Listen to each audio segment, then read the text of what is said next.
Many years ago, in a small African village, a dwarf child was abandoned by the village stream, wrapped in a worn-out cloth. No one knew who left her there or why. The child's tiny hands and feet were fragile, and her eyes sparkled with a hint of fear. Ene and Ubi, a kind-hearted couple, found her while fetching water from the stream. They took her in, naming her Itu, which means blessing in their native language. They raised her as their own, showering her with so much love and care. They believed she was a gift from the gods. They had finally gotten a child after several years of trying. At the age of 5, Itu began to isolate herself. She would sit far from the house and eat on her own. She would also spend hours exploring the forest and fields around the village, learning about the different plants and their properties.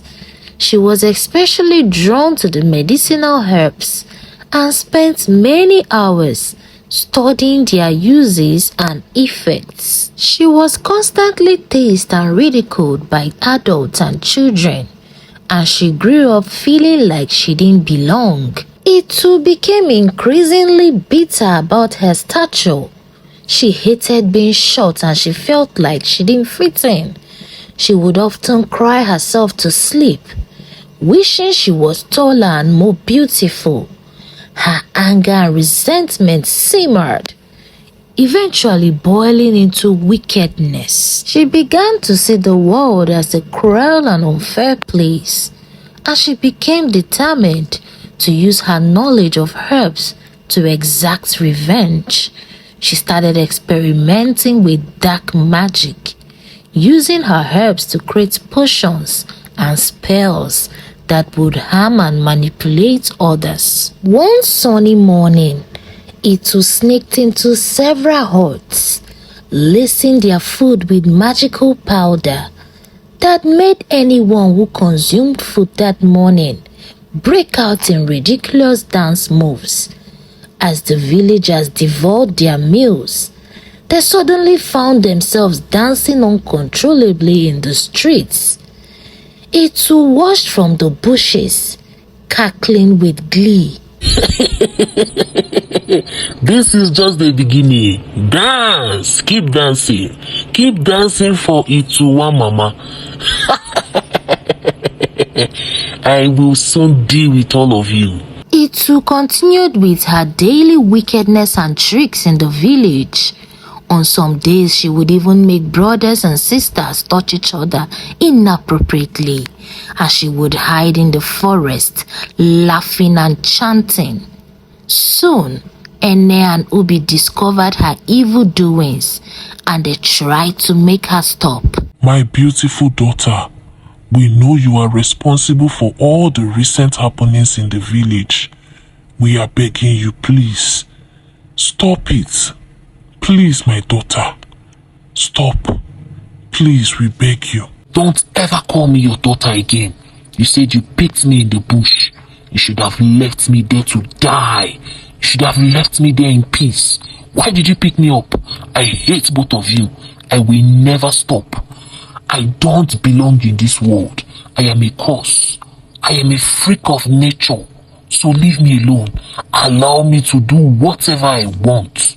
Nonsense. They told her that she was loved and valued, no matter what her physical appearance was. But Itu wouldn't listen.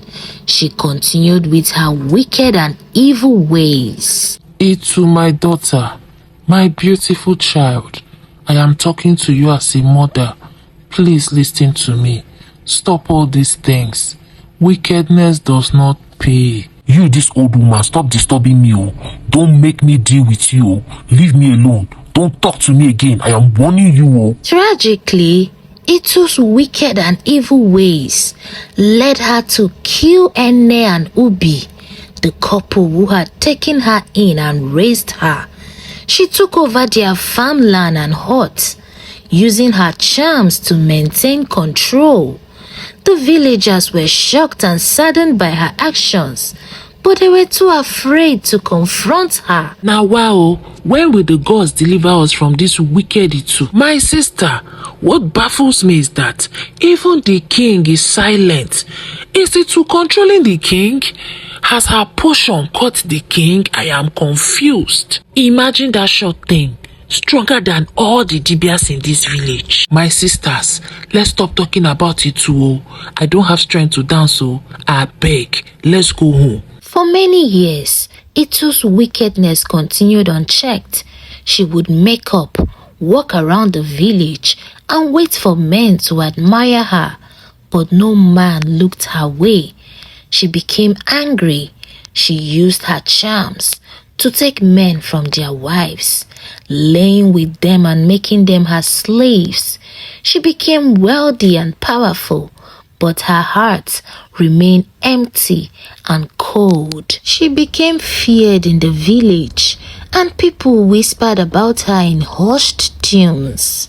But Itu did not care. She was consumed by her own anger and bitterness, and she saw herself as a victim of the world's cruelty. She continued to use her powers for evil until one day she went too far.